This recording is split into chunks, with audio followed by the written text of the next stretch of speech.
warahmatullahi wabarakatuh. Selamat pagi, kami dari kelompok 3 akan mempresentasikan materi kami mengenai hukum HOM. Di sini saya Ronald Perludi sebagai moderator dan saya Enak Mulia sebagai moderator pemateri kedua. Saya Irene Sadikya sebagai pemateri 3. Oke, jadi yang pertama itu definisi hukum HOM.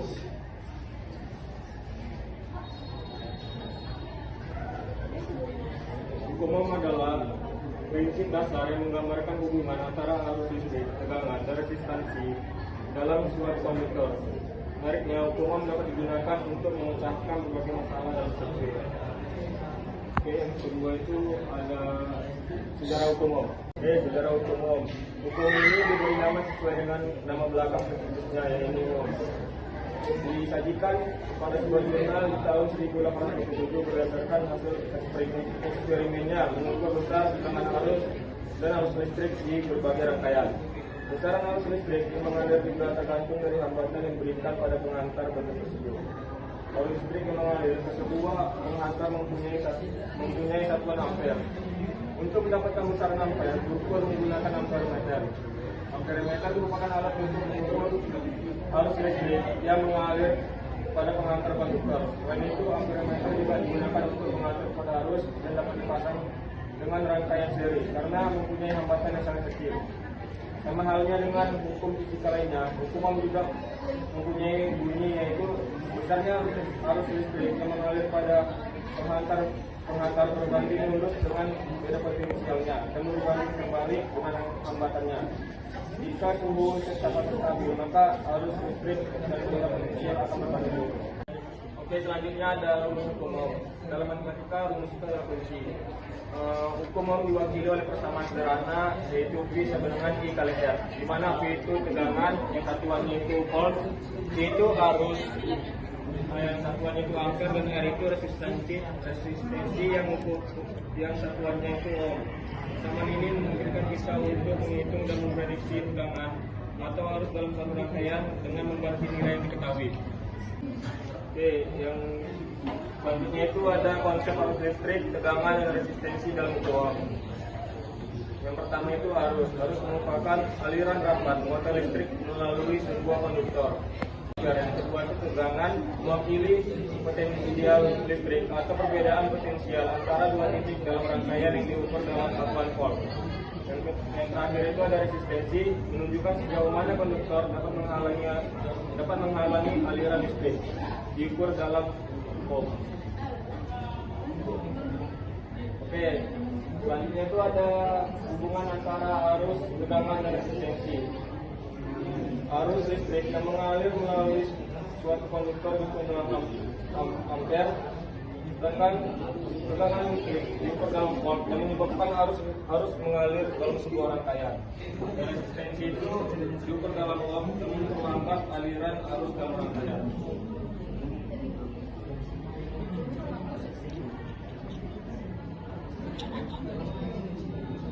Oke, selanjutnya itu penerapan hukum HOM dalam rangkaian. Berurutan, resistensi total adalah jumlah resistensi individu dalam rangkaian. Dalam rangkaian paralel, tegangan yang diberikan pada setiap konduktor. Arus total adalah jumlah arus dari setiap cabang yang dalam rangkaian. Sedangkan pada rangkaian campuran, sering nampak dan paralel secara simultan dapat terjadi pada rangkaian. Menggunakan kaidah HOM dapat membantu menghitung arus dan tegangan di setiap bagian rangkaian. Oke, selanjutnya. Oke, presentasi saya ambil tadi.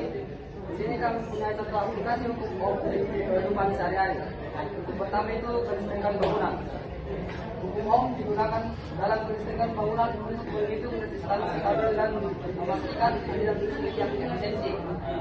Lalu teknologi kendaraan listrik. Teknologi kendaraan elektrik seperti mobil listrik mengikut prinsip hukum HOM untuk mengatur aliran arus dan tegangan.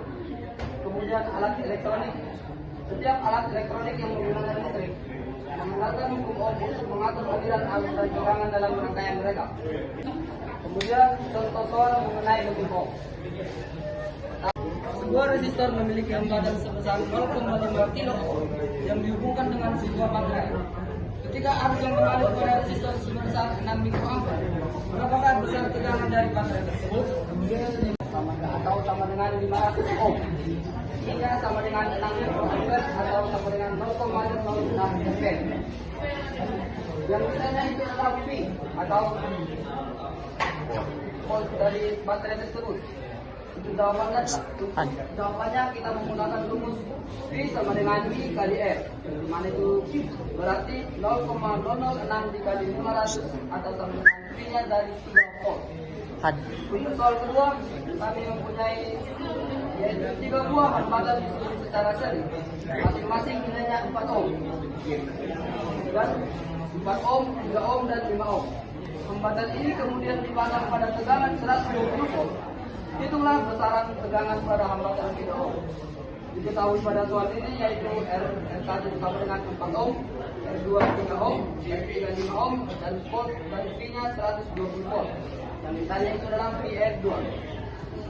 Total jawabannya di sini kita menggunakan rumus V sama dengan I kali R.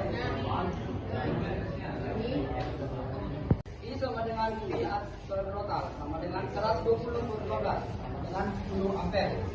V pada R2 atau bernilai 3 ohm adalah VR2 sama dengan I kali R2 sama dengan 10 kali 3 sama dengan 30 volt.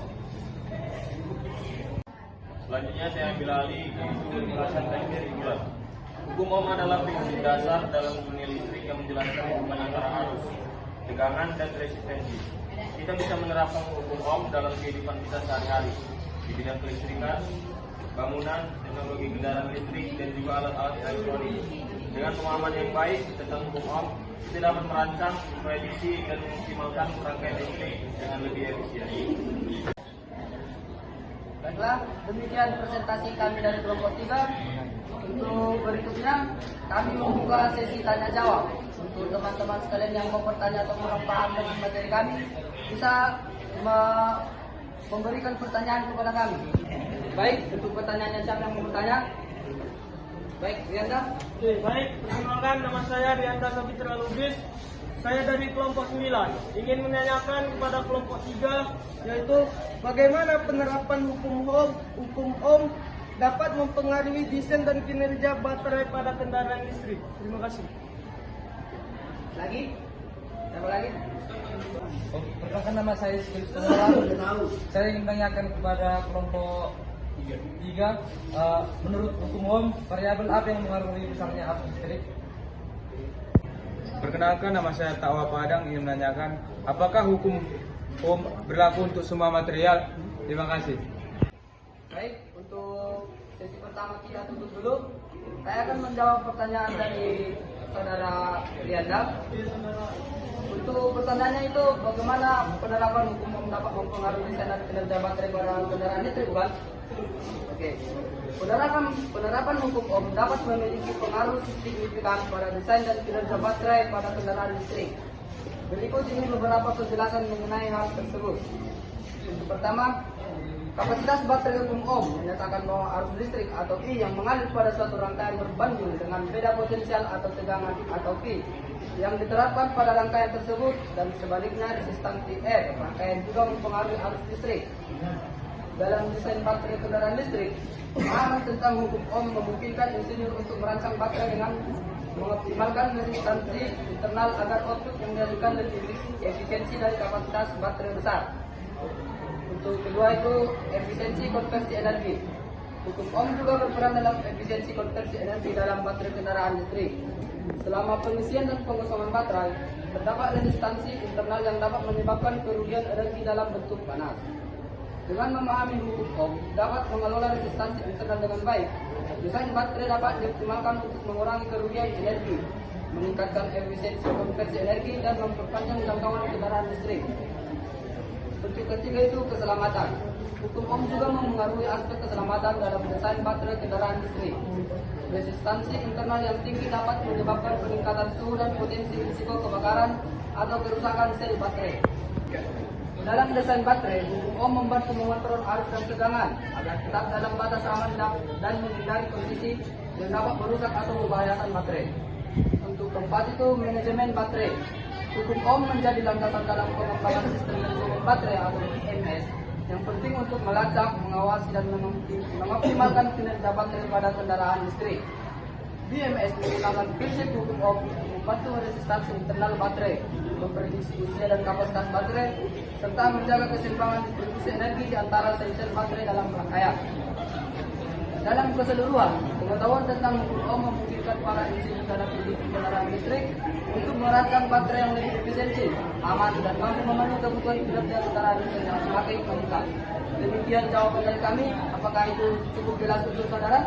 Baik, terima kasih pada kelompok 3. Jawabannya saya terima dan juga sangat baik dan juga terperinci. Oke, di sini saya akan menjawab pertanyaan dari SPL. Pertanyaannya, menurut hukum Ohm, variabel apa yang mempengaruhi besarnya arus listrik? Oke, jadi kebanyakan itu adalah hukum Ohm itu menyatakan bahwa arus listrik yang mengalir pada suatu penghantar akan sebanding dengan tegangan yang didapatkan. Tapi itu berbanding terbalik dengan hambatan tersebut. Aku sini paham? Sampai sini paham sama jawabannya, makasih Pak. Saya akan menjawab pertanyaan dari Tapua. Apakah hukum Ohm berlaku untuk semua material? Hukum ini telah diturunkan dengan asumsi bahwa hambatan tidak tergantung pada arus, sehingga hambatan atau resistensi selalu tetap dan tidak tergantung pada arus atau I. Artinya, hukum Ohm tidak berlaku untuk fluida, materi semikonduktor maupun isolator. Baik, jawabannya sudah saya terima. Terima kasih. Baik, untuk sesi ketiga kami buka pertanyaan lagi. Untuk teman-teman yang mau bertanya silakan. Baik, si Luis.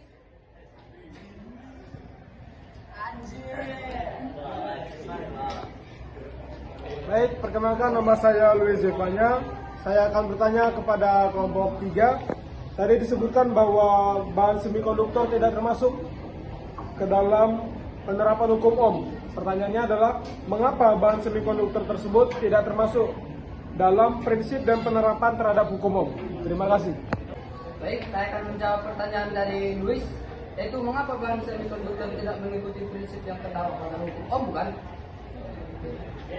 Penerapan hukum Ohm hanya berlaku bagi rangkaian listrik yang memiliki arus listrik yang selalu berbanding lurus dengan nilai tegangan listrik yang bekerja.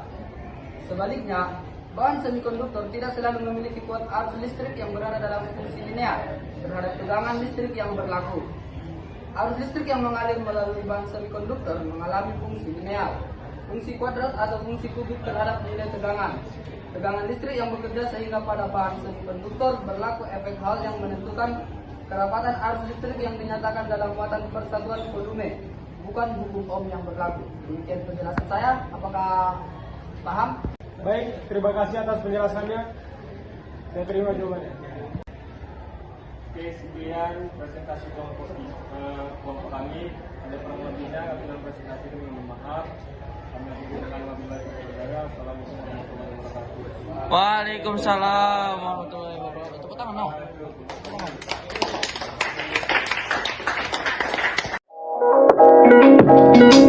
no.